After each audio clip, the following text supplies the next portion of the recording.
Hello and welcome to topracing.co.uk. My name is Paul. Well, thank you very much for visiting our website and our video series. We're going to crack on. This is the March 2010 newsletter, and this is what we're going to cover this month. Well, we're going to cover Developing the Millionaire Mind Part 4. We're going to cover the power of compounding, so we'll be looking at that a little later on. But we've got quite a lot of horse racing information to get through, and first of all, we've got more useful information on Gordon Elliott runners, continuing on the theme from last month in February. What to look forward to in March, and looking at the Cheltenham Festival, which of course starts very soon. We're looking at that in more detail. We'll be looking at some of the racing results that we've had recently. A quick look at the everyday profit system, which still makes money every single month. You'll also find out a useful way of generating some extra cash part-time, so we'll be having a look at that. Also some new racing services that we're launching, and then we finish off with Developing the Millionaire Mind Part 4 continued, and our quote of the month. So we've got a lot to crack through, so we will get through all of that. First of all, this is the monthly newsletter for Top Racing Members Club. So if you would like to become a member for free, simply visit our website at www.topracing.co.uk. Fill in the simple form on our website on the home page, and we'll get you can join for free. Okay, first of all, we're just going to quickly cover Developing the Millionaire Mind Part 4. Every month we do cover one aspect of the millionaire mind. This month we're going to cover the power of compounding. Last month in February I did cover the topic of money and risk management, and now we're going to look at the power of compounding. So first of all, what is compounding? Well, compounding is the process by which income is earned on income that has previously been earned. So for instance, if you placed a £10 bet on a horse whose odds were at evens, and the selected horse went on to win, you would make a profit of £10 on your original investment of £10. So now, instead of placing another £10 bet on another horse in another race, you could decide to compound your returns by placing £20 instead on your next selection. Now this is made up of the original investment of £10 plus the profit of £10 that you made on your first winning horse. So in this case, if a new horse also goes on to win the race at odds of evens, your profit is now £20. However, if you turned an original investment of just £10 into £40 after just 2 winning bets, that's a return of 400%. Okay, so instead of placing 2 individual bets of £10, if you had used your profit of £10 onto your next race, you would have £20 stake, and therefore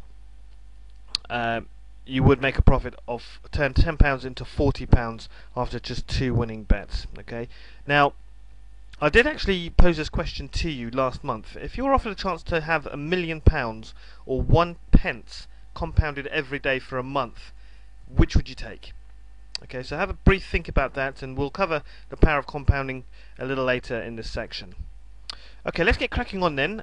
First horse racing information is more useful information on Gordon Elliott's runners. Okay, now last month we noted some useful information on the trainer Gordon Elliott and of course his runners. Now this month we're going to delve a little further into where to spot likely winners from the Elliott yard.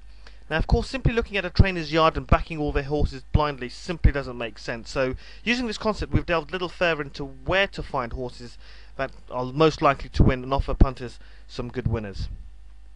Okay, well, looking at his runners in Great Britain and Ireland since the beginning of 2008 reveals that Elliott has his best results with his non-handicapped chasers and his bumper National Hunt Flat horses.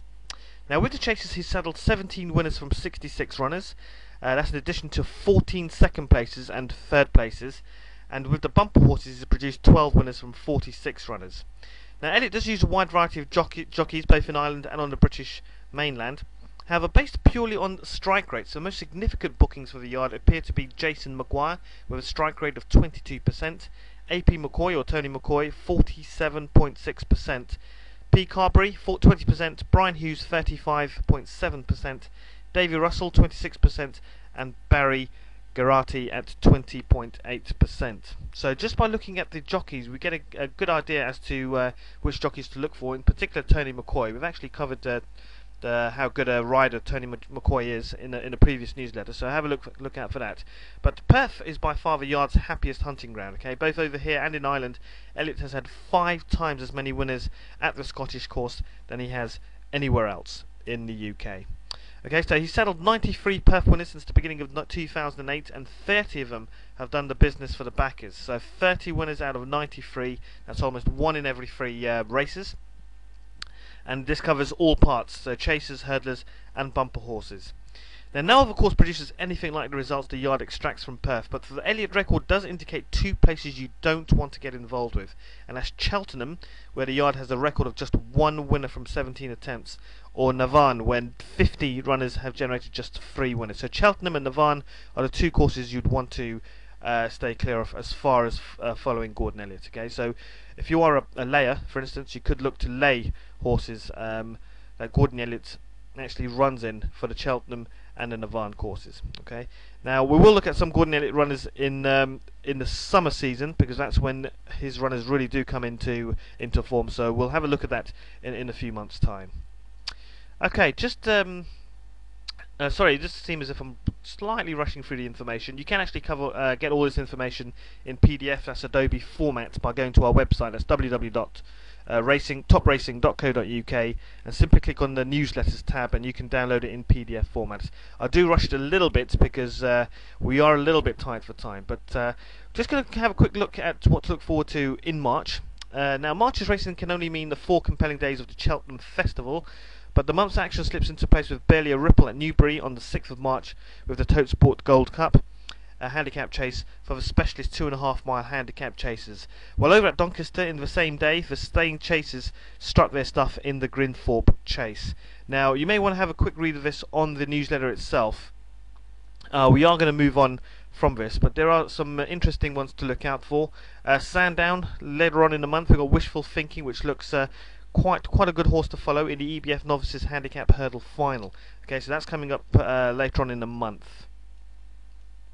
Okay, so what else have we got? Well, we've got the Cheltenham Festival, guys. Okay, so that's starting on Tuesday the 16th of March, and our focus will turn immediately onto the Champion Hurdle, and the Irish domination of the Great Prize looks to continue with Solwit and Go Native. Okay, so Solwit and Go Native, the Champion Hurdle at Cheltenham is certainly one that we'll be looking at as well.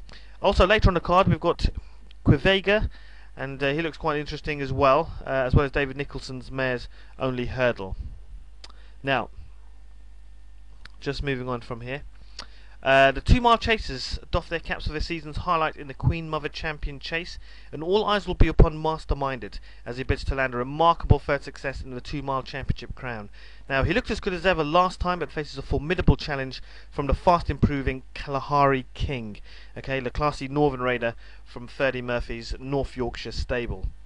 Now, on Thursday, March the 18th, again Cheltenham week, Big Bucks looks a good thing in the Ladbrokes World Hurdle after beating a seemingly impregnable Punchestown in last year's renewal of the Stayers Championship. The Paul Nicholls trained gelding has looked nigh invincible and faces few serious rivals through the erratic Tidal Bay. Might well give him a race if he is in a going good mood at the favourable venue. Okay. In the Ryanair Chase on Thursday, there is a wide open race for the newly established 2 mile 5 furlong championship chase, and perhaps Tranquil Sea and Poquelin, the first 2 horses home in the Paddy Power Gold Cup last November, can again fight off and finish, with the state of the ground helping to decide the outcome between the 2 rivals. Okay, so Tranquil Sea and Poquelin are the 2 horses we'll be looking at there. Now, on the last day of the festival, on March 19th, we've got the Cheltenham Gold Cup, and the horses to look out for there, of course, Cato Star and Denman. Denman's dismal show basically at Newbury last time, which left those racing administrators who saw the race as a 2-horse contest looking pretty stupid. So Cato Star and Denman are 2 of the most successful horses ever, and they'll be racing on the 19th of March against each other as well. Now, 2 other horses to look out for is Culdean and Imperial Commander. Okay, they have the class and the potential to make this more than a Nicholls 1-2. And in the Fox Hunter, make a note of Roulez Cool. Okay, he should be good enough to land the Amateur's Prize. Okay, and like I said, if you want to have a more in-depth look at that, have a read by going to our website and clicking on newsletters there. Now, looking at the Cheltenham Festival in more detail, of course, 4-day festival from Tuesday to Friday, the 16th to the 19th of March, coming up very quickly indeed.